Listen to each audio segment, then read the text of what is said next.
Bom, boa noite a todos. Hoje é mais uma live da Medicina na Era Digital. Hoje a gente tem como convidado para discutir sobre Lei Geral de Proteção de Dados, telemedicina, a Paula Moura. A Paula é advogada, ela é professora da PUC, ela tem doutorado e mestrado em Direito Civil, especialização em Direito Médico na Universidade de Coimbra. Tá? Então, vou passar a palavra para a Paula. E muito obrigado pela presença de vocês todos. Olá, boa noite a todos. Obrigada, professor Leonardo, pela oportunidade. Na verdade, a ideia aqui desse nosso diálogo, né? Isabela também, cumprimento a todos que estão aqui presentes. Agora eu estou conseguindo visualizar melhor os nomes. A querida Gisele, que está aí. Prazer te ver, Gisele, mesmo que assim virtualmente. É sempre bom encontrar pessoas queridas, né, aqui por perto. A Gisele está sempre conosco, é um prazer enorme. Bem, esse momento que a gente tem aqui de fala, na verdade, tem o objetivo de trazermos mais os desafios que a era digital nos traz propriamente, né? Nós vivemos num momento em que nós estamos passando por muitas modificações e a telemedicina, como uma forma de prestação de serviço médico à distância, vem de forma a trazer muitos benefícios para toda a população e para cada pessoa de forma individualizada, né? Em um momento em que é difícil a gente pensar num retrocesso, mas ao mesmo tempo ela traz também muitos desafios. Então, o que eu gostaria de falar com vocês, o corte que foi feito hoje, é para a gente abordar sobre a telemedicina, a regulação, né? E a prática médica. Esse é o tema do nosso debate de hoje. Então, quando a gente pensa, né, em telemedicina, mas antes mesmo de adentrarmos na telemedicina, a gente vê que hoje o direito de saúde está passando por muitas mudanças, né? E muitos desafios que principalmente a pandemia deixou de forma mais clara, mais evidente, apesar de muitos conflitos que nós já tínhamos e dificuldades na área da saúde, né? Como, por exemplo, a escassez de recurso, a carência de pesquisa, né?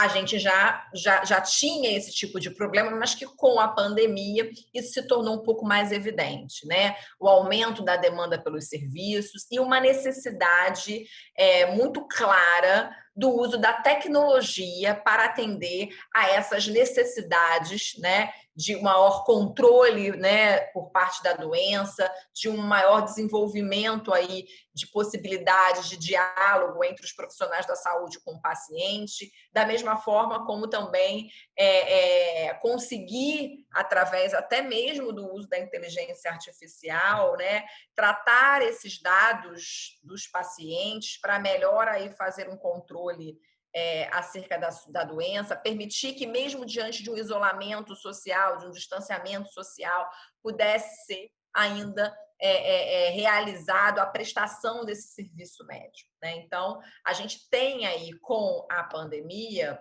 uma clareza no que diz respeito aos desafios que a área da saúde tem enfrentado, né?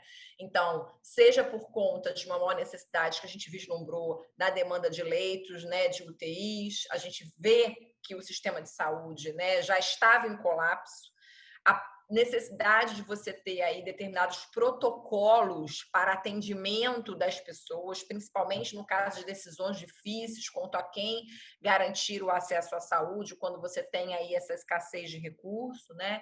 E aí nós tivemos por parte dos órgãos, né, dos órgãos de associações na área da medicina, em várias especialidades, né, vários protocolos que foram desenvolvidos com o cunho aí de estabelecer, através de princípios bioéticos, formas de tentar solucionar, né, essas escolhas, verdadeiras escolhas de Sofia, né, para fins de tentar salvaguardar ao máximo a vida humana, a proteção da pessoa, até mesmo por conta da falta de respiradores, né, de monitores, de medicamentos em muitos casos, né?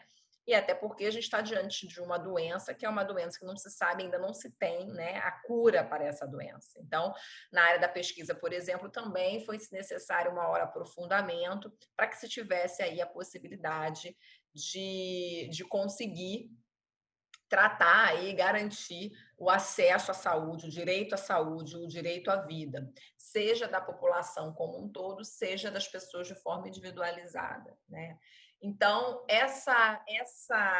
essas mudanças todas que nós vamos vendo ao longo, né, dos anos, né, propiciadas não só em situações delicadas de problemas como a epidemia, pandemia, nós já vínhamos vendo, né, e vislumbrando umas mudanças consideráveis na relação médico-paciente por conta de todos os avanços da medicina, né? Os avanços decorrentes da biotecnologia, a possibilidade de novos tratamentos, né?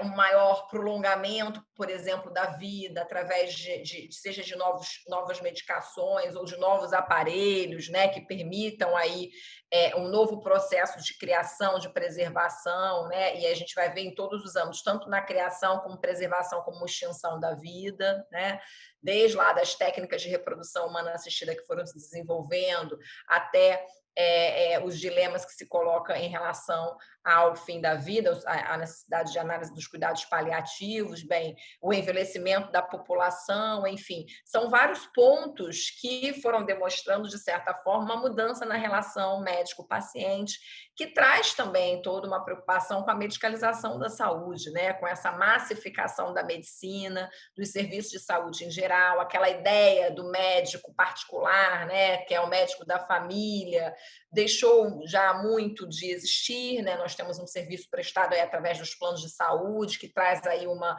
não personificação, né? Dentro daquela relação médico-paciente, e a internet em si que veio aí trazer uma revolução brutal no que diz respeito à forma como o médico vai ter esse trato com o paciente, né? Então, a gente vê aí que os avanços tecnológicos, né, o Big Data, a inteligência artificial nessa área da saúde, vai fazer com que muitos desafios novos surjam, principalmente no que diz respeito a essa possibilidade de armazenamento na nuvem, né, dos registros médicos, né, dessa integração das informações em todo o ambiente de atendimento, dentro e fora do hospital, né? E aí você tem ferramentas digitais de comunicação, né, remota entre os médicos e os pacientes, o uso de dispositivos, né, de ponto de atendimento, a possibilidade de monitoramento em casa, e aí você vai aumentando o fluxo informacional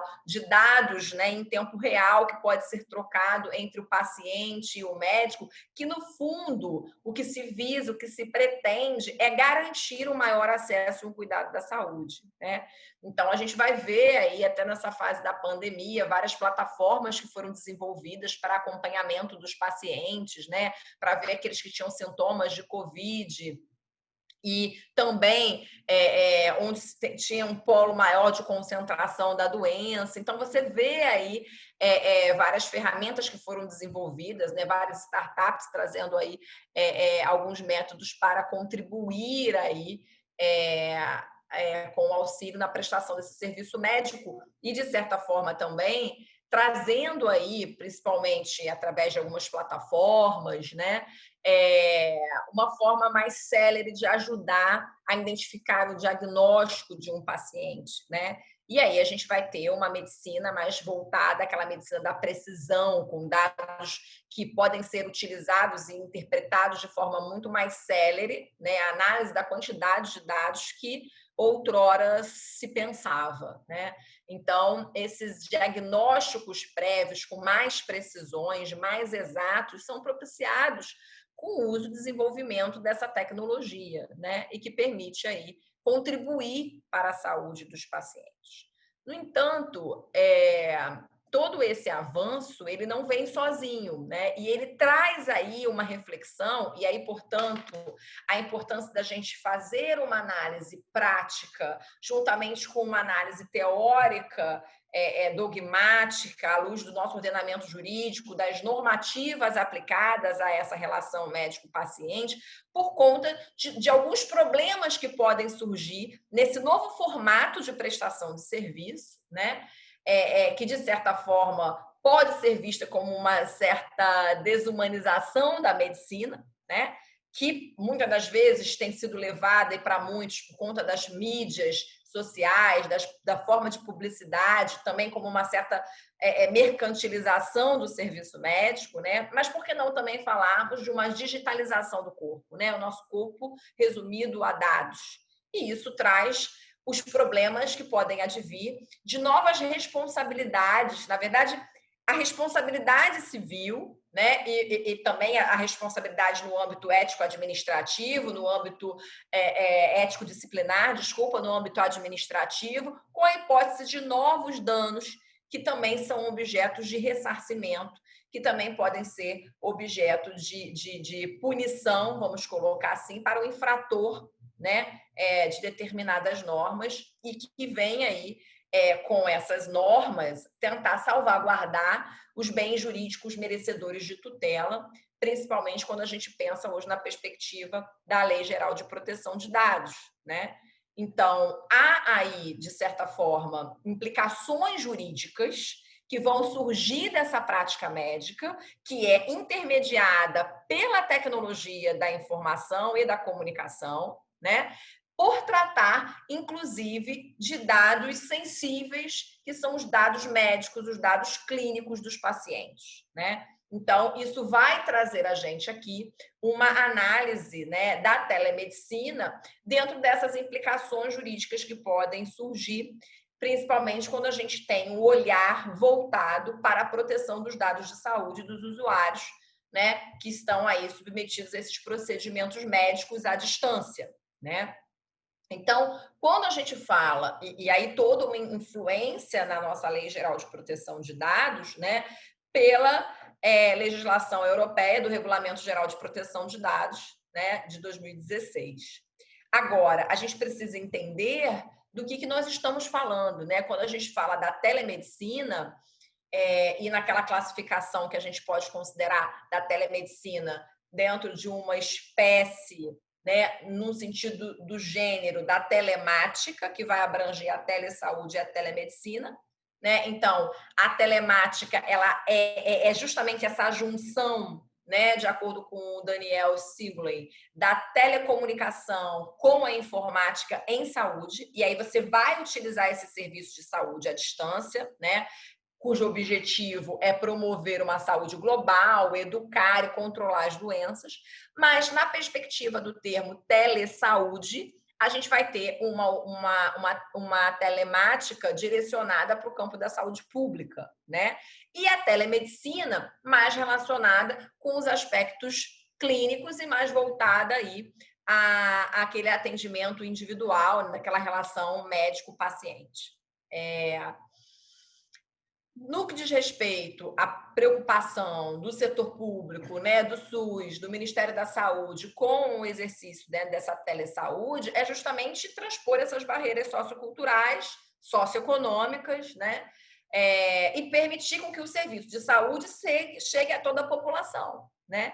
E para isso não há como a gente não utilizar da tecnologia, né? Para reduzir aí esse tempo de atendimento, permitir um diagnóstico especializado através do contato entre especialistas em qualquer região do Brasil, né? O quiçá do mundo, né? Que você pode aí debater casos concretos de difícil diagnóstico, né? Permitindo assim também a redução de filas, enfim. A gente tem vários benefícios que a telesaúde e também a telemedicina nos apresenta, né? A telemedicina aí num conceito da declaração de Tel Aviv, justamente tratada como essa medicina prestada à distância, né? Em que você vai ter essas intervenções de diagnóstico, as decisões de tratamento, as recomendações, né? Tudo com base em quê? Com base em dados, com base em documentos, com base nas informações que são transmitidas pelos sistemas de telecomunicação. Então, veja como em todo momento a gente lida, quando a gente fala de telemedicina, com dados, com trocas de dados, né? Coleta, tratamentos de dados. E aí a gente precisa, então, verificar quais são as normativas aplicáveis para o exercício dessa telemedicina, né? Que pode se dar em várias modalidades. Né? Você tem a teleconsulta, você tem o telemonitoramento, né?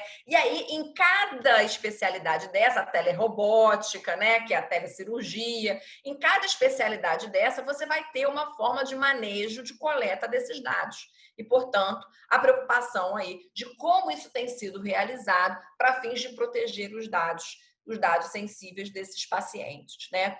Então, se a gente for refletir, nós temos normas que são normas de cunho ético, né?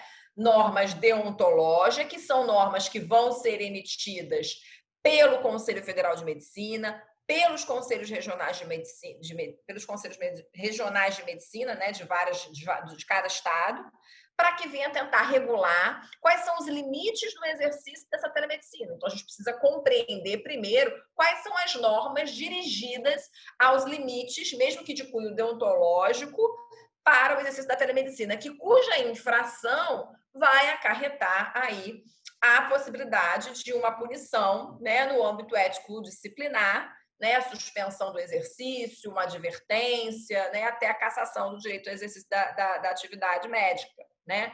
Então, a gente tem que compreender primeiro, dentro desse arcabouço normativo que vai regular a telemedicina, a gente vai ter que entender quais são as normas aplicáveis. E hoje, o que nós temos? Nós temos uma resolução de 2002, que é uma resolução que vai tratar do que vem a ser a telemedicina, inclusive definindo a telemedicina como esse exercício da medicina através da utilização de metodologias interativas de comunicação audiovisual e de dados para assistência, educação e pesquisa em saúde.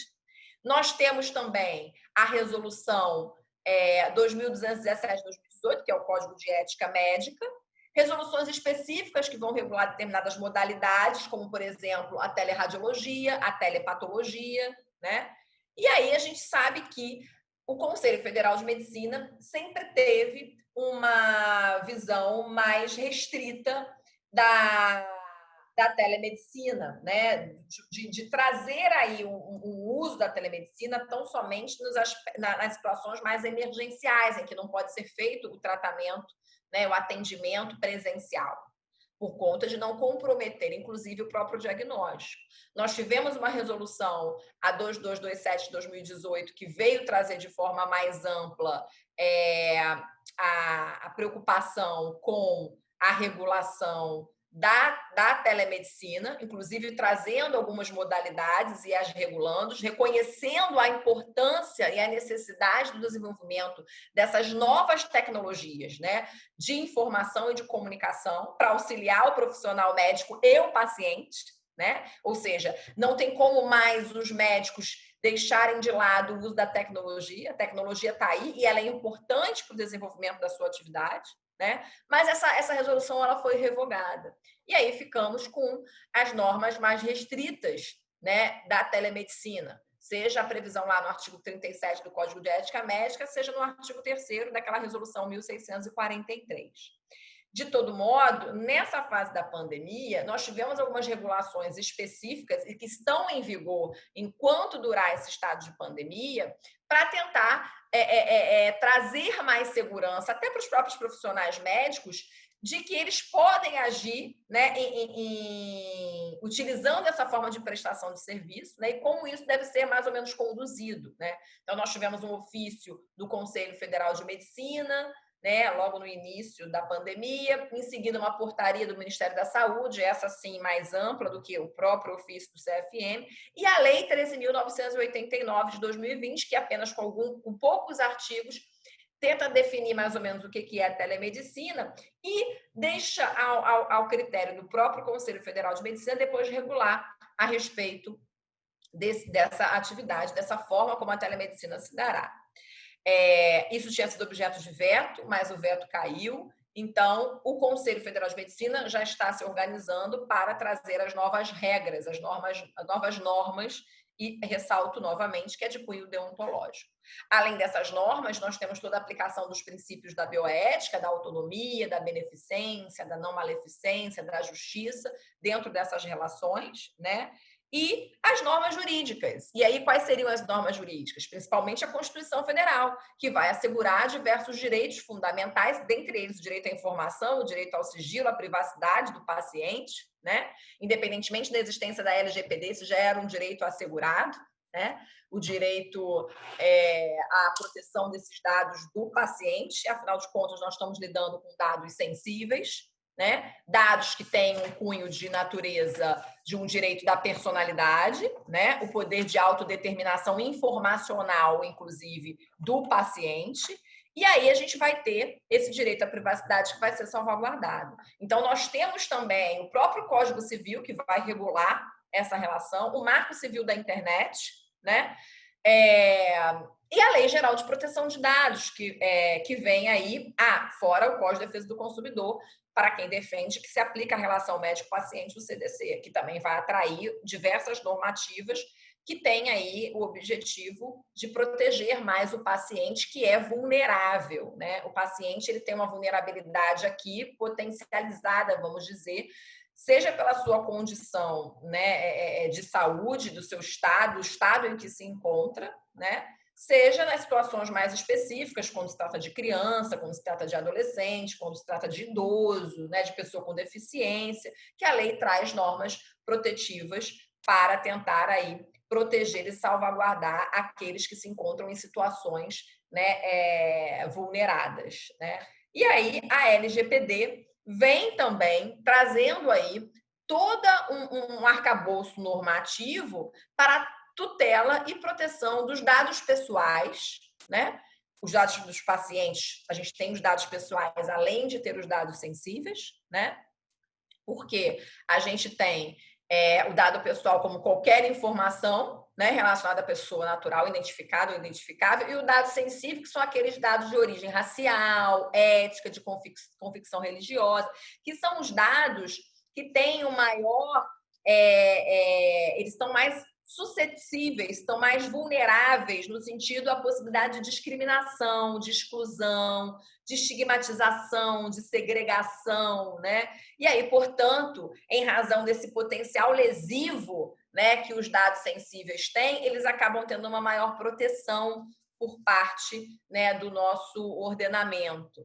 Então, a gente tem a Lei Geral de Proteção de Dados, colocando, inclusive, para, né, tratamento de dados pessoais, os dados também que tutelam a saúde, né? Então, a gente tem que ter aí todo um tratamento especial e obter o consentimento livre, esclarecido, né, por parte do profissional médico quando lida com esses dados, né? Ele vai ter que obter daquele paciente explicando qual é a finalidade da coleta daqueles dados, né? A destinação que aqueles dados vão ter, né?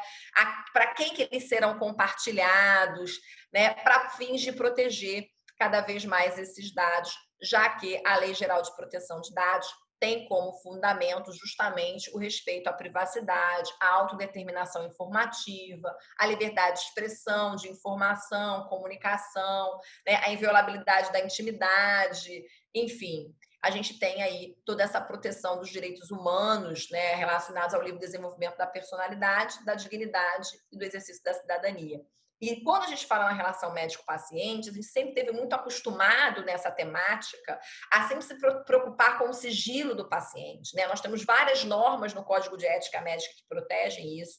Nós temos toda uma preocupação hoje já com o prontuário eletrônico, mas a LGPD, ela traz um novo formato no que diz respeito à proteção desses dados, num outro viés, não que o fundo não seja o mesmo, mas com outros instrumentos que vão tentar garantir uma maior segurança, né, para a não violação desses dados, que são dados sensíveis do paciente. Então, a gente precisa ter aí um olhar direcionado ao maior controle desses dados, de quem acessa esses dados, da correção desses dados para que não sejam indevidamente manipulados, né?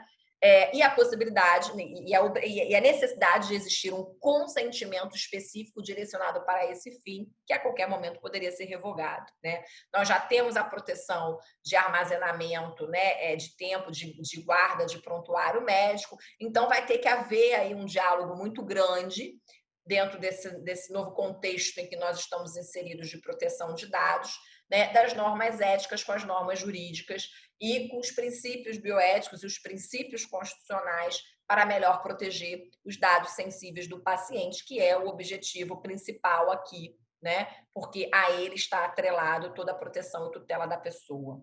Então, há aí uma preocupação muito grande em garantir o cuidado, né, com esses dados. E aí a gente pode, então, pensar que a telemedicina, ao mesmo tempo que nos traz vários benefícios, né?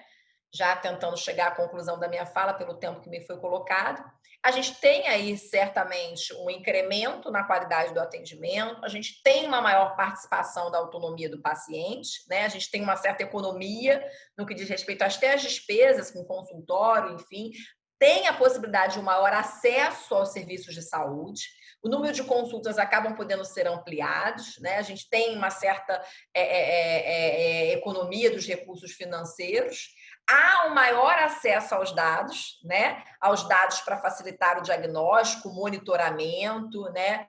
As distâncias são encurtadas, o tempo a gente consegue economizar, né? Reduz custo até de locomoção, né? A gente consegue ter contato com outros especialistas, como eu disse no início da minha fala, né?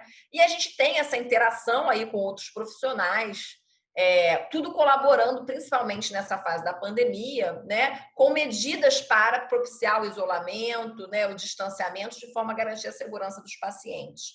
E, com isso, dá aí uma maior proteção, né, com essa certa descentralização da assistência da saúde para o paciente. De outro lado, nós temos os riscos, né, que decorrem dessa ativação digital, né, dessa digitalização do corpo, dessa hiperresponsabilização que vem, porque, coitados dos médicos, estão preocupados agora. Nós já temos tantas responsabilidades, agora não temos mais uma, né? Não que não seja mais uma no que diz respeito ao que eles já tinham o dever de sigilo, né? O dever de informar, já tinham o dever de confidencialidade, né?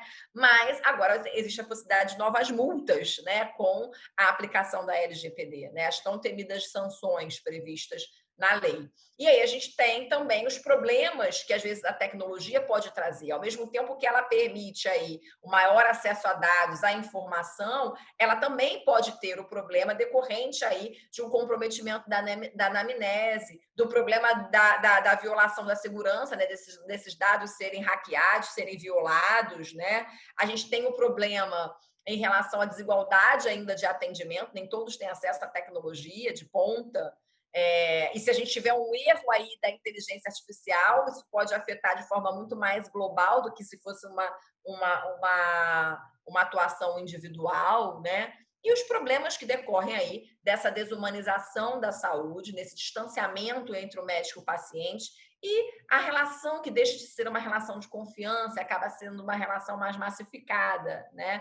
Então, a gente tem aí vários problemas que são relacionados com os riscos que a telemedicina sofre, mesmo diante da importância dos avanços tecnológicos, né? E desse custo, muitas das vezes, também do acesso a essa tecnologia.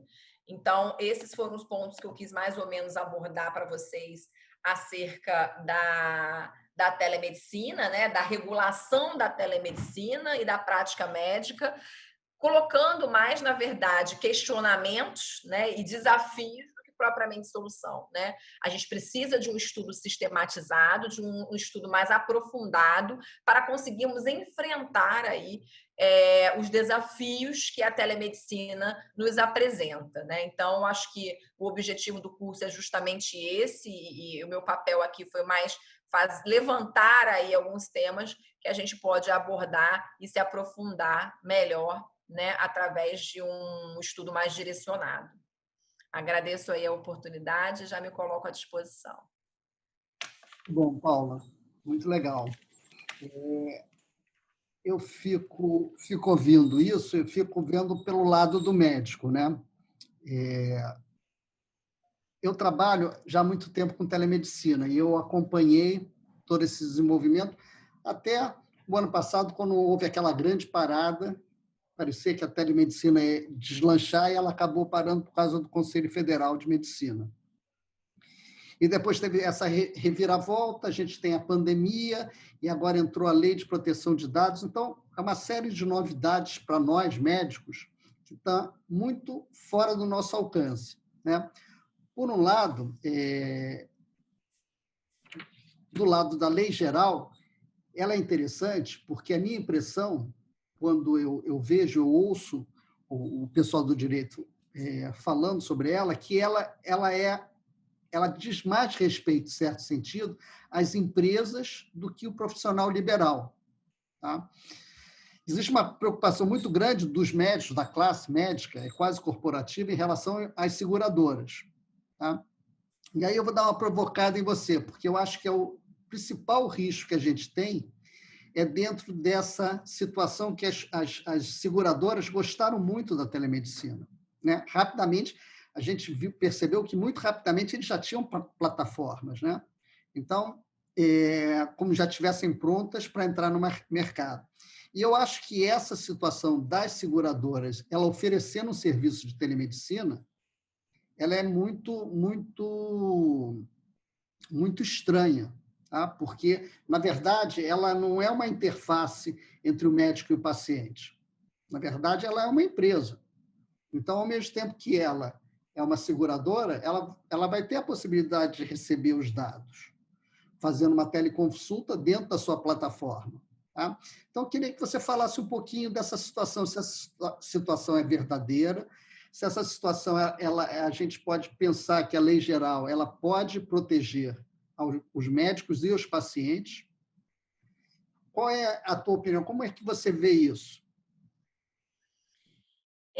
Doutor Leonardo, muito interessante e pertinente a sua colocação. Na verdade, quando a gente está lidando com a LGPD, ela traz umas figuras aí dentro desse cenário. E aqui a gente tem basicamente três figuras importantes, vamos colocar, sendo que duas delas são dirigidas ao nosso a ideia de agentes de tratamento de dados, tá? E aí, quando a gente fala no médico profissional liberal e quando a gente fala na seguradora, na operadora de saúde, ambos têm acesso aos dados, né? Ambos vão fazer a coleta, o tratamento dos dados. E aí, é claro, a gente precisa entender quem são essas figuras, né? E aí, como eu disse, a Lei Geral de Proteção de Dados, ele fala de três figuras, sendo que, como tratamento de dados, a gente tem o controlador e o operador. O controlador é qualquer pessoa, tanto natural, física, um profissional liberal, por exemplo, quanto jurídica, tá? E isso tanto de direito público quanto de direito privado. E qual é o papel desse controlador? É ele que tem decisão referente ao tratamento desses dados, né? O operador já também é aquela pessoa que é natural ou jurídica, também direito público ou privado, que vai realizar o tratamento de dados, mas em nome do controlador, né? E quando a gente pensa e fora isso, você tem o encarregado, que é aquela pessoa que vai ser, né? Mas esses não são agentes de tratamento de dados. O encarregado vai ser a pessoa que vai ser indicada pelo controlador e operador para ser esse canal de comunicação entre o controlador e os titulares do dado e a Agência Nacional de Proteção dos Dados. Mas quando a gente fala na aplicação da lei, na incidência da lei, ela vai se dirigir tanto ao profissional médico quanto ao profissional, pessoa jurídica, quanto ao plano de saúde. Ambos vão fazer aqui o papel porque eles vão tratar os dados, eles vão ser controladores. Então, as normas vão ser aplicadas para eles da mesma forma, né?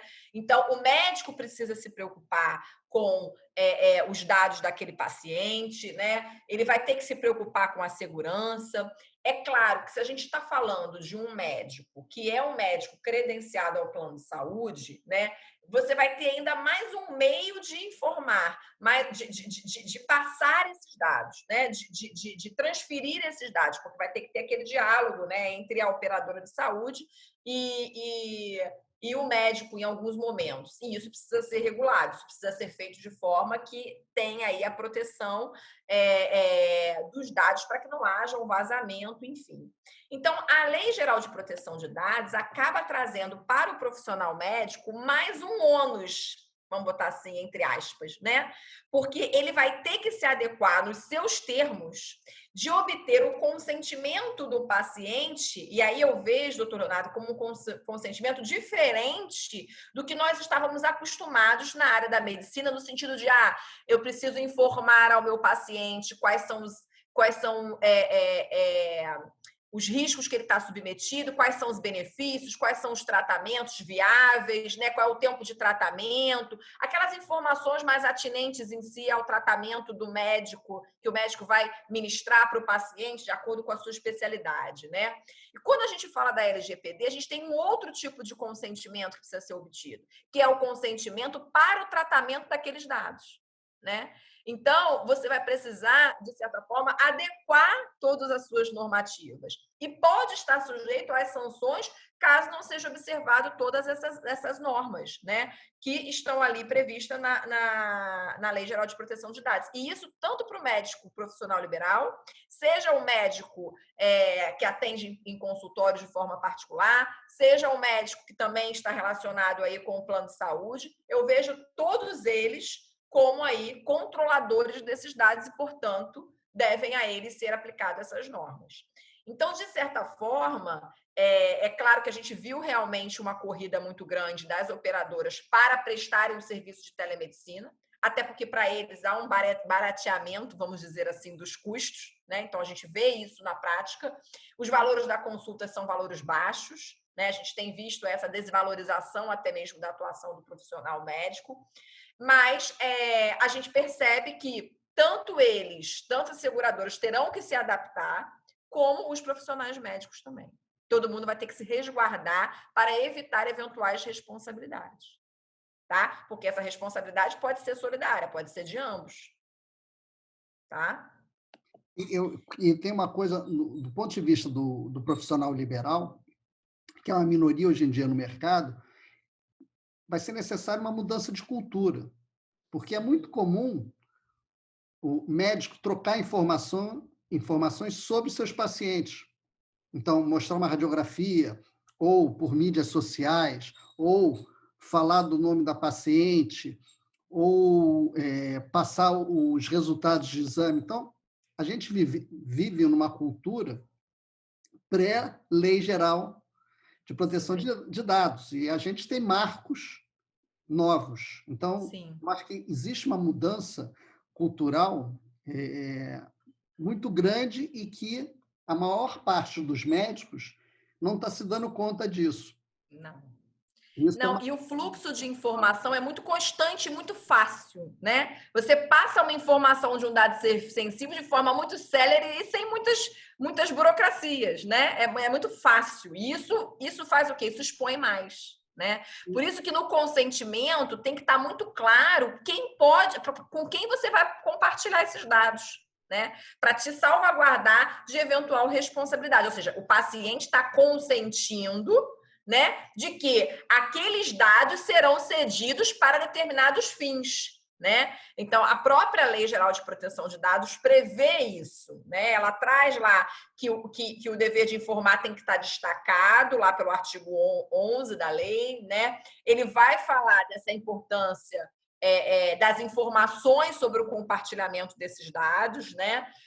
E aí você tem lá no artigo 18 também a previsão. Então, você vai ter vários artigos da lei que vão demonstrar a necessidade, né, desse maior esclarecimento para o paciente, né, para salvaguardar. Isso é uma questão de proteção dos dados e também para evitar eventuais responsabilidades, porque, claro, existem algumas situações em que a lei traz exceções, né, em que você pode aí utilizar o consentimento dos dados, né, em algumas situações específicas sem o consentimento, né? Mas são os casos lá que estão previstos em lei. Quando você tem, por exemplo, nessas situações de prevenção de doença, né? Estudo de saúde, epidemia, então a lei vai trazer lá as exceções. Mas, no geral, né, a gente tem que ter a proteção desses dados sensíveis do paciente, né? E as restrições nessa forma até de compartilhamento entre eles. Na teleconsulta, na teleinterconsulta, isso vai ser um ponto, né? Por isso que é importante que tenha essa previsão aí de que vai ser feita essa transferência, né? Quer dizer, essa transferência dos dados, né? Esse compartilhamento dos dados. Então, eu acho que, na verdade, para os profissionais médicos, a gente vai ter que entrar aí nessa nova geração com novos comportamentos. Nós precisamos remodular os nossos comportamentos à luz da LGPD, e não só os médicos, doutora Nath, também os profissionais liberais, advogados, né? Qualquer pessoa que lida com dado, que faz uma coleta de dado, já tem aí a necessidade de se enquadrar à lei. Por isso que todos estão agora um pouco, né, preocupados de como isso vai ser feito, né? Eu, por exemplo, advogo para o hospital, já estamos recebendo vários termos aditivos de contratos, que são contratos de credenciamento de plano de saúde com o hospital, para se adequar à LGPD, né? Nós já estamos tendo que desenvolver políticas de privacidade nos ambientes das redes, né? Então, a gente já tem aí que começar a se movimentar para ter instrumentos que possam minimizar, vamos dizer assim, os riscos, né, de um vazamento ou de um desrespeito à autonomia informacional do próprio paciente. Porque o que eu tenho visto é que existe nos Estados Unidos, existia telemedicina, vários casos de sequestro de dados. E aí que é uma outra discussão, né? Quer dizer, a gente precisa de um arcabouço ou de entender que novas tecnologias virão e você tem que não só você criar esse arcabouço jurídico, mas você tem que desenvolver tecnologias que possam se adequar com a seguridade dos dados do paciente, desse fluxo enorme de informação, né? E como é que você vai lidar com isso, né? Quer dizer, eu acho que eu vejo muito que é necessário, dentro das instituições, dos hospitais, de você capacitar os profissionais de saúde, porque a cultura, de novo, a questão da cultura, ela é totalmente século XIX, século XX. Quer dizer, zero de privacidade. Quer dizer, é muito comum a enfermeira ou o médico plantonista pegar os dados do seu paciente. Entendeu? Então, eu fico pensando quem é o responsável, né? Você colocou muito bem dos atores, né? Então, numa situação em que você vai ver o seu paciente no hospital e que você deseja ver os dados dele, quer dizer, os exames laboratoriais. Então, você pede uma enfermeira, que a enfermeira acessa o computador, o médico assistente tem acesso a esses dados, a enfermeira tem acesso a esses dados e o médico plantonista tem acesso a esses dados. No momento que vazar, a responsabilidade é de quem? Talvez seja do hospital, mas olha quantos atores envolvidos, né? Quer dizer, olha a complexidade. E simplesmente eu acho que se você melhorar o fluxo da informação, você pode resolver esse problema. Então, eu acho que a tecnologia que está por vir, eu acho que ela pode ajudar muito dentro dessa situação, desse mundo novo que a gente vive de proteção de dados, desse mundo de dados, né? Sim, eu concordo. Inclusive, a gente vai precisar de ter todo um programa de implementação, não só no que diz respeito a obter do paciente o consentimento, porque o que a gente também não quer é que esses dados sejam violados. Então, a gente vai ter que ter toda um programa que vai garantir uma política até de treinamento de todas as pessoas que lidam com esses dados, né? Estabelecer plataformas, sistemas que garantam uma maior segurança nesse fluxo, né? A gente vai ter que ter aí todo um sistema de controles de senha, de quem tem acesso, de quem não tem, né? Para poder evitar que haja, porque o que se pretende é evitar que o dano ocorra, né? E como o senhor colocou, nós temos notícias, sim. Hoje a gente já tem muitos hackers entrando nos sistemas dos hospitais, inclusive. Nós tivemos aí uma reportagem, na verdade, uma notícia, né, de que o hospital, acho que foi no Sírio-Libanês, que foi alvo de um cyberataque, né? E aí o sistema ficou um tempo fora do ar, isso foi noticiado, né, na internet, a gente verificou isso. Teve um caso também no hospital que esse crime acabou interrompendo até a realização de quimioterapias por conta desse sequestro dos dados virtuais dos hospitais. Acho que foi um hospital do câncer em Barretos, né? Já foi também noticiado que, por exemplo, nos Estados Unidos, um centro médico pagou uma recompensa de $17 mil para que conseguisse obter novamente restaurados os dados e o sistema do hospital. Ora, imagina a dimensão do que isso pode causar, né, do impacto que isso pode gerar quando esses dados são hackeados, quando o hospital, inclusive, perde o acesso a esses dados. Então, você tem que ter sistemas de segurança, de backup, de acesso, enfim, porque a gente está lidando com dados muito importantes e que não só podem gerar a violação, né, à privacidade, né, ao sigilo dos pacientes, como também pode comprometer o próprio tratamento em si, né?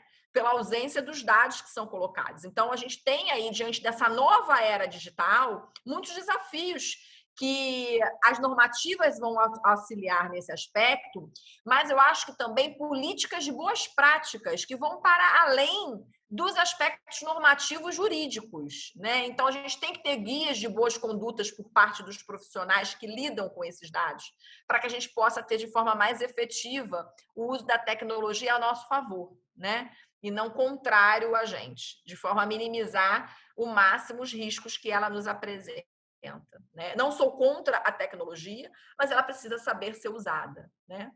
Para que a gente não seja refém dela mesma. Não, muito bom. Vamos democratizar esse bate-papo. Isabela, você pode ajudar? Vou colocar as perguntas e eu tenho uma pergunta depois para a professora Paula. Quem pergunta foi a Gisele Zamboni. Ela diz: doutora Paula, qual sua opinião sobre a competência de regulamentação da telemedicina pela CFM?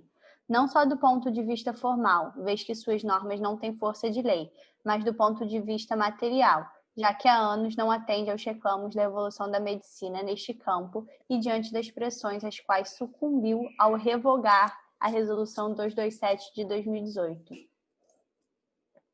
Peraí, deixa eu ver onde é que está a pergunta dela para eu poder acompanhar, porque foi grande. Deixa eu... ela está lá. Ela que eu gostaria. Tá aqui no chat? Está no chat. Tá no chat. Ah, tá. Deixa eu ver. É uma das primeiras perguntas. A competência de regulamentação também pelo CFM. Pois é, Gisele, assim, a gente sabe que as normas editadas, né, pelo CFM, elas não são normas, não são leis em sentido estrito, né? Elas têm todo um aparato de legitimidade para a sua edição, né? Porque o CFM é uma autarquia federal e ele tem competência de regular o exercício da atividade médica, porque a lei assim estabelece, né? Mas ela não é lei em sentido estrito. E a inobservância dessas normas tem as suas repercussões no âmbito ético-disciplinar, né? E eu entendo que eles não podem adentrar em aspectos que diz respeito, por exemplo, à responsabilidade civil, porque aí nós temos a legitimidade, né, do direito civil ser regulado pela União, né? Então a gente tem aí as nossas competências para regular, né? E aí, o que eu entendo, no aspecto, no campo, só que para o profissional médico, o que vai guiar a sua atividade é a norma do próprio conselho. Por quê? Porque ele vai seguir aqueles parâmetros éticos normativos que lhes são determinados, até para não criar nenhuma infração, né? Então, essas normas, elas, por mais que não tenham força de lei, ela tem força normativa, elas são aplicáveis, mas serão afastadas quando em desacordo com a Constituição ou com outras normas, né, que ela não pode se sobrepor, né? Então, eu entendo, por exemplo, no que diz respeito ao campo da responsabilidade civil, quem vai dizer é o Código Civil ou o Código de Defesa do Consumidor. Agora, da mesma forma, nós temos uma norma lá no Código de Ética Médica que diz que não é relação de consumo a relação médico-paciente. Ora, essa norma tem força para afastar a aplicação do Código de Defesa do Consumidor na relação entre médico e paciente? Eu entendo que não. Se presentes os pressupostos e o enquadramento dentro do conceito do que é consumidor, do que é fornecedor, o CDC vai ter que ser aplicado, a despeito do que o CFM assim se manifestar, né?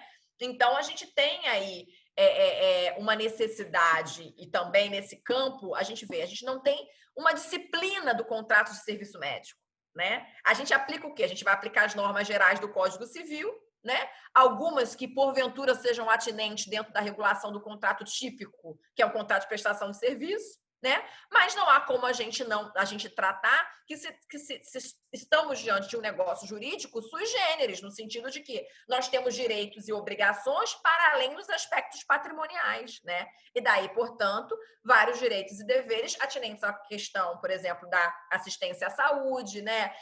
Do sigilo, da informação, né? Então, assim, do dever de cuidado. Então, são aspectos que vão mais para o lado existencial por conta de se tratar aqui da vida da saúde. Então, a gente precisa ter uma leitura em consonância, né, de todas essas normas, porque realmente a gente tem um emaranhado de normas, né, mas sem perder o foco de que elas têm que ser interpretadas, na minha visão, todas elas, inclusive a do CFM, à luz da Constituição. Não é à toa que, em algumas situações, Gisele, a gente já viu que o Judiciário afastou normas, né, do CFM. Nós temos como exemplo, no campo da reprodução assistida, que nós não temos lei que regula, né? Decisões que já permitiram, por exemplo, a doação de óvulos entre duas irmãs, ou que permitiram o planejamento familiar numa idade superior à que a resolução previa. Então, o que o legislador faz? Nessa seara aqui, essa norma não se aplica, então eu vou permitir que haja, né, a realização disso, que num primeiro momento era proibido para a norma do CFM. Então, essa competência do CFM, que vai ter, inclusive, para tratar da telemedicina, é importante, é necessária, mas ela vai ter que ter aí um olhar também para não ultrapassar a sua seara, né, do seu campo regulatório, né? Não sei se eu esclareci, Gisele, mas... Nossa, excelente a resposta. A Gisele também fez mais outra pergunta, né? Ela diz, o Jota, nessa semana, publicou uma matéria, um apanhado geral do uso da telemedicina durante a pandemia. E ela decolou na saúde privada e no SUS ela acabou ficando desincentivada. Há impedimentos de regulação maiores ou uma questão política do uso maior da não ser incentivada no SUS? Ou o SUS teria mesmo maiores entraves para estabelecer a telemedicina? Assim, Gisele, eu não tenho esses dados, não li esse artigo, né? Essa coluna aí do Jota sobre esse tema. Nós temos já, antes mesmo da pandemia, toda uma política do SUS em relação à telesaúde. Se você olhar lá dentro do site do Ministério da Saúde, vai ter aquela política toda. Há um avanço, sim, mas eu creio que dentro da área privada, eu acho que a disponibilidade financeira, a menor, né, burocratização, acaba propiciando que haja um avanço um pouco maior, né? Do uso da telemedicina. Muito embora a gente também tenha verificado na área da saúde pública, né, o uso da telemedicina. Quer dizer, aí mais especificamente, se a gente for técnico no linguajar da telesaúde, né? Com pesquisas, com coleta de dados e, às vezes, até parceria do público com o privado, né? Eu até assisti não sei se foi uma live, um congresso, não sei determinar direito qual foi a natureza, vamos dizer, do evento, mas foi uma colocação do hospital, acho que foi do Albert Einstein, em que o médico estava falando de várias parcerias que eram feitas com o setor público, dessa teleinterconsulta, na verdade, ou auxílio em diagnóstico, né, em várias regiões afastadas, né? Em que, através da tecnologia, de aparelhos, era possível esse diálogo e essa contribuição. Então, a gente tem visto essas parcerias também. Mas eu acredito que, se estatisticamente a gente vê que realmente no âmbito privado foi mais acelerado, eu acho até por uma questão de investimento mesmo, né, no setor. O que é, de certa forma, uma pena, né, porque a gente precisa que a população como um todo se beneficie. E aí é minha preocupação hoje com a escassez de recurso, né, para que a telemedicina alcance, de fato, toda a população. E os problemas que a gente vai ter com a desigualdade, né, porque aí você vai começar a colocar pessoas que têm acesso versus as pessoas que não têm acesso, né, e o que isso pode trazer de impacto. Então, a escassez de recurso ainda, infelizmente, na realidade brasileira, ainda vai ser verificado, o que vai limitar o uso da telemedicina, né? Se a gente pensar que nem todas as pessoas têm acesso à rede com tanta facilidade, nem todas as pessoas vão ter no seu celular aplicativos e formas de contato com o médico de forma muito, muito, muito fácil. Fora o linguajar, a informação, né? Se você pensar, as pessoas não têm um nível cultural para esclarecer de fato qual é o sintoma que ele está tendo para o médico. Então, a gente vai ter dificuldades também nesse diálogo, né? Então, existem muitos desafios aí que a gente ainda vai ter por conta dessa desigualdade que nos apresenta na nossa realidade brasileira, né? Complementar duas coisas que eu acho interessantes que a Paula levantou. Uma, que eu só lembrar uma coisa, tem a dificuldade do idoso com a telemedicina. Esse é um problema, e o idoso precisa muito, né, da telemedicina. Esse é um problema que é uma questão importante. Mas você falou do Einstein, eu gosto muito do que o Einstein fez, porque eles fizeram uma parceria privada, público-privada, eles atendem ambulatórios e CTIs da rede pública. E, assim, os números deles são fabulosos, assim, de efetividade da tecnologia. Mas o que eu gosto muito deles, porque eles têm um número de atendimento muito grande. E mesmo antes, quando era proibido, eles usavam a justificativa que eles podiam usar porque era o ato médico. Então, o médico poderia fazer uma teleconsulta porque ele tem autonomia para isso, segundo o Conselho Federal de Medicina. Então, em cima disso, eles desenvolveram, eu acho que é a melhor telemedicina do país, assim, sem sombra de dúvida. Sim, eles foram meio que pioneiros um pouco, né, nisso. É claro que assim, a telemedicina é muito antiga, né? A telemedicina existe antes dessas tecnologias de ponta que hoje a gente tem, se você pensar que a telemedicina é a prestação de serviço à distância. Então, o telégrafo, né? O telefone, a gente já tinha uma forma, uma modalidade, já era uma forma de telemedicina. Mas que, claro, que com as novas tecnologias ela vai se aprimorando cada vez mais. Então, hoje é possível um robô operar, né? Sendo manuseado por um médico em outro lugar, né? Hoje é possível você monitorar um paciente, você tem como ter aplicativos para conseguir controlar. Isso outrora não era imaginável, né? Então a gente tem aí novos desafios e eu acho que é um caminho sem volta, né? Paula, antes de endereçar a outra questão da Gisele Zamboni, queria tirar uma dúvida assim, em relação a esse assunto, porque quando a gente pensa em telemedicina, a gente está pensando também, como você disse, em aplicativos, né, direcionados para fazer consultas. Mas, assim, é muito comum, e eu mesmo faço muito, usar o WhatsApp para se comunicar com os médicos. Então, no caso, eu tenho contato com esses médicos já há anos, e aí eu mando dúvidas minhas com sintomas, às vezes tiro foto e encaminho para eles. E eu acho que isso já é delicado. E aí eu acho que um agravante disso é quando os pediatras também recebem informações de crianças e adolescentes por meio daqueles pais desesperados, que eu acho que é uma coisa rotineira. E o que você acha qual é a mudança necessária nesse cenário, assim, para se adequar à LGPD e como é que você enxerga essa situação? Como é que o médico pode se resguardar, mas ao mesmo tempo prestar um atendimento adequado para o seu paciente?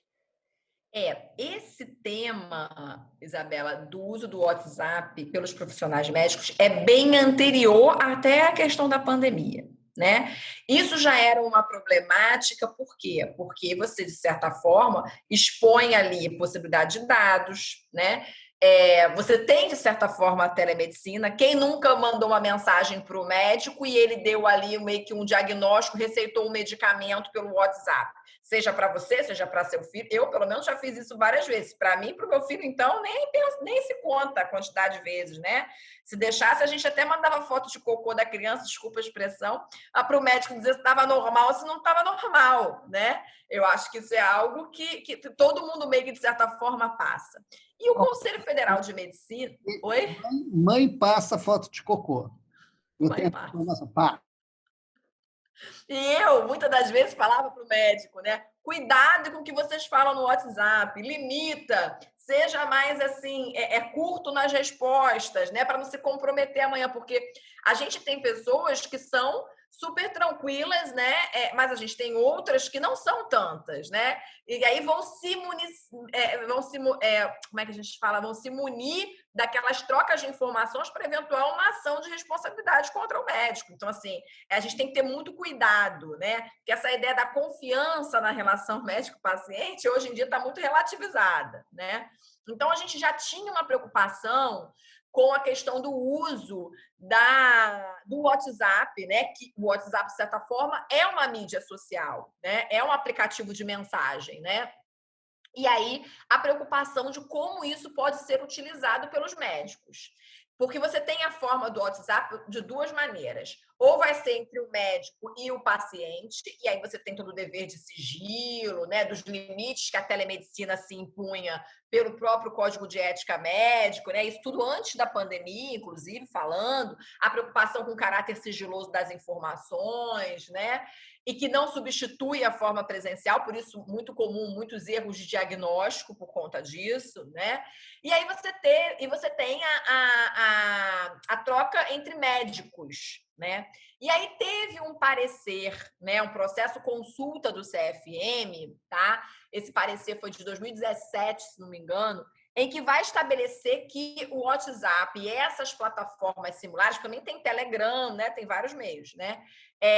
Ela é possível, né, entre os médicos, tá, e médicos, mas sempre em caráter o quê? Privativo, tá? Só para enviar dados para fins de dúvidas entre colegas, né, ou grupos fechados de especialista, corpo clínico, né? E você não poderia passar aquelas informações para além daqueles limites, né, do grupo. E em relação ao médico e o paciente, ter essa certeza de que aquelas informações ali trocadas não substituem a consulta presencial, né? Que precisa ser feita para que complemente o diagnóstico, né? Para que o médico possa melhor examinar aquele paciente. Porque a preocupação também, sempre nas restrições do uso da telemedicina, era não comprometer o diagnóstico, né? A preocupação com a própria saúde do paciente. Então, por mais que você queira aquela resposta rápida, célere, você tem um problema daquilo não ser tão eficaz. Então, a gente tem que saber em qual especialidade, em quais são os limites o próprio profissional tem que ver que ele pode utilizar a telemedicina, né? Então, a gente tem aí por exemplo, esse parecer consulta que o CFM colocou, trazendo aí a análise, né, das restrições do uso do WhatsApp, tá? Em relação aí ao serviço de telemedicina, que é uma forma de telemedicina, se você pensar, né? Hoje nós temos alguns sistemas mais evoluídos, né, para a pessoa fazer consulta, aí você consegue ver o paciente, né? Ele já entra no sistema, né, naquele programa e já consente, já dá o consentimento informado dele, né? Então você marca o horário, tem aquele tempo estabelecido, né? Então assim, você tem outras modalidades, mas o WhatsApp sempre foi usado. E, claro, com essas restrições que o CFM trazia aí para o uso dessa ferramenta, né? Porque, afinal de contas, é o seguinte, quais são os veículos de comunicação que podem ser usados na telemedicina, né? Daqui a pouco você pode pegar um médico respondendo direct no Instagram, né? Temos que ter cuidado com isso, né? Com as publicidades médicas que são feitas hoje em dia, né? Por isso que não é à toa que a gente tem um conselho, né, que é bem restritivo no que diz respeito às publicidades médicas também, antes e depois, enfim, né? Então, tem que se ter cuidado com o que você orienta por essas mídias sociais, né? Vou me valer aqui da minha prerrogativa de novo de ter o microfone, porque eu acho que talvez o que o Conselho esteja muito preocupado que eu acho que tem uma diferença, é usar a tecnologia para apoiar uma decisão médica, né? E aí o Leonardo pode falar sobre isso, que foi o tema da tese dele, e você usar a tecnologia para dar o diagnóstico médico, que é diferente. E eu acho que é essa diferenciação que o Conselho estaria preocupado, e eu acho que é o que você estava né, comentando. Talvez essa diferença seja relevante. Eu acho que tem uma questão que a Paula estava falando, que o médico, de uma certa forma, ele não pensa nessas questões que o Conselho e que a Paula pensa, por exemplo. Porque a gente tem a formação ética, a gente acredita que, por sermos médicos, nós somos éticos, né? Então, a Paula estava falando da coisa de Instagram, de propaganda, e eu, por um lado, eu nunca me imaginaria fazendo uma coisa dessa. Mas, ao mesmo tempo, isso existe no mundo real, né? E precisa ser regulado. Então, a cabeça do médico, ele não consegue, de certa forma, ver tudo isso, né? E aí tem uma certa briga dos médicos com o conselho, porque eu acho que, na verdade, a gente, como profissional liberal, porque a gente tem cabeça profissional liberal, a gente não consegue ver isso, a gente não consegue ver que o conselho está querendo nos proteger. Então, tem uma falta de diálogo aí também, né? É muito interessante isso, né? Agora, qual a tua pergunta, Isabel, do diagnóstico?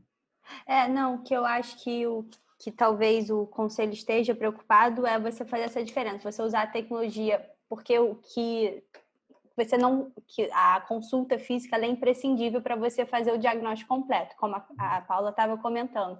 Então, o que eu estou imaginando aqui é o que eles estejam preocupados é você usar a tecnologia para apoiar a decisão médica e aí para ter subsídios, e não a tecnologia te dá o diagnóstico médico. A decisão final é do médico, e não da tecnologia tem a palavra final.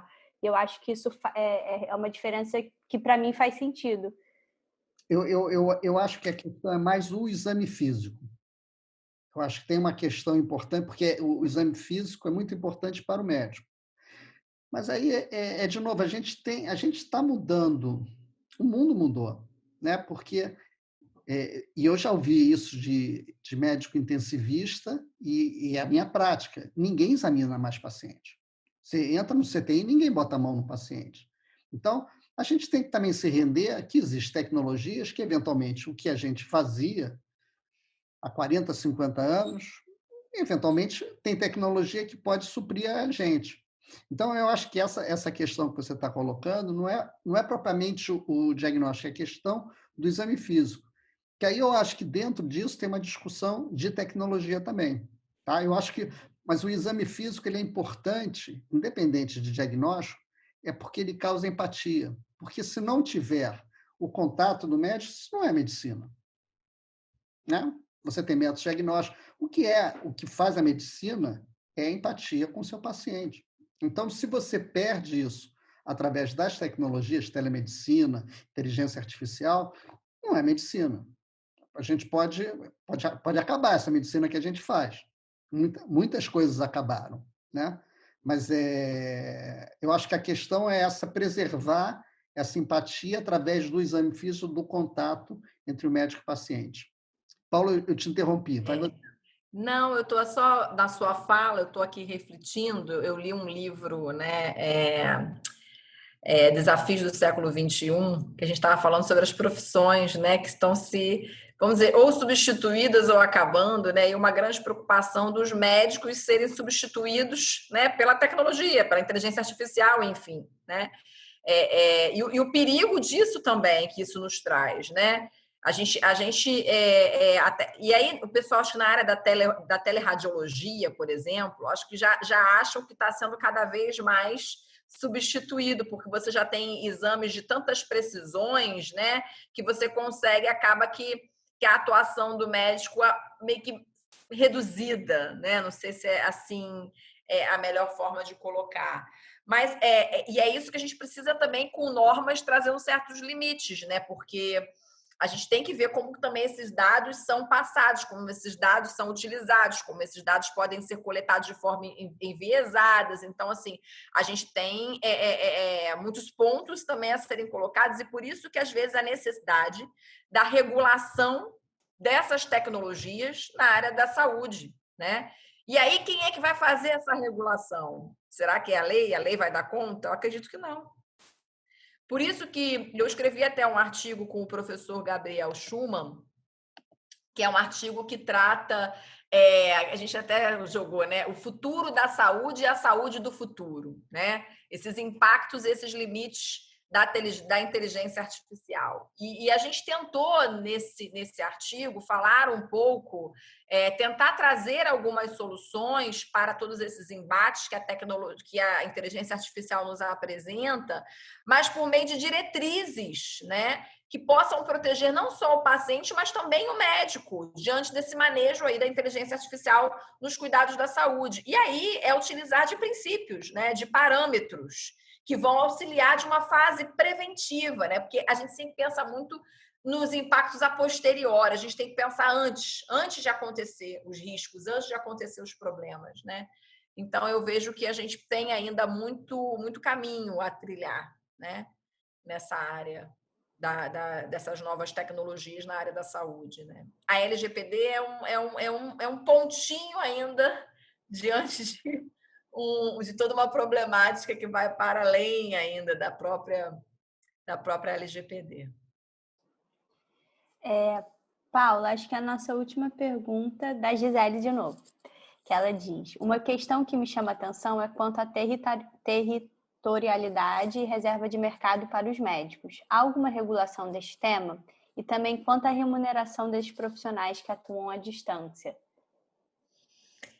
Gisele, esse é um tema também bem sensível, né? Porque quais serão os limites de fronteiras aí na atuação dessa telemedicina, né? E aí eu acho que precisa de uma regulação mais precisa. Não conheço nada ainda assim dentro da minha leitura até o momento que vai entrar muito. Na Europa, a gente já tem esses dilemas enfrentados por conta desse turismo, vamos dizer assim, em busca de saúde, né? A gente já tem esse problema de forma mais evidente lá.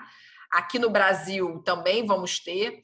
Nesse caso, por exemplo, dessa fase de pandemia, eu lembro que uma cliente até me indagou: Paula, tem uma paciente lá nos Estados Unidos que está querendo ter consulta comigo.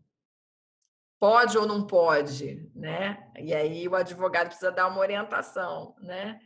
É claro que quanto mais você abre a gama de pacientes, o médico quer poder aumentar, expandir a sua atuação, né? Mas ele também tem que saber dos limites que são impostos a ele, né? Será que ele vai conseguir ver aquele paciente? Será que ele vai conseguir prescrever os medicamentos de acordo com o local onde ele se encontra, né? Se acontecer qualquer coisa, como é que ele vai amparar? Então, assim, existem muitos pontos aqui também a se analisar, né?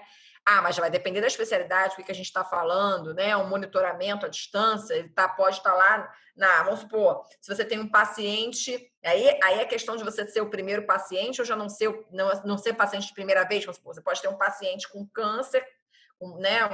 E que faz tratamento e foi morar lá na Austrália. Será que você não vai poder continuar acompanhando esse paciente à distância, monitorando esse paciente? E aí, se acontecer algum problema, quais normas aplicáveis? Então, você tem todo um problema aí de regulação. E o que a gente vê é que, no que diz respeito à remuneração, ela tem sido muito ínfima quanto aos planos de saúde, né? Isso já era um problema da remuneração dos médicos do plano de saúde, agora aumentou ainda mais, né? Tivemos notícias de alguns casos que o plano de saúde tem oferecido valores muito baixos e até há já todo um movimento contrário a isso, né?